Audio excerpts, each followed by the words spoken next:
таку погоду і хуртовина, сніг, але я після години на спортмайданчику зайшов одразу дуже швидко через сходинку на гору на Арбайтен.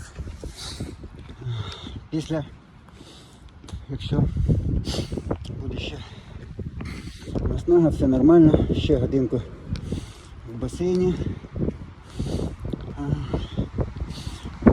Побудуюсь.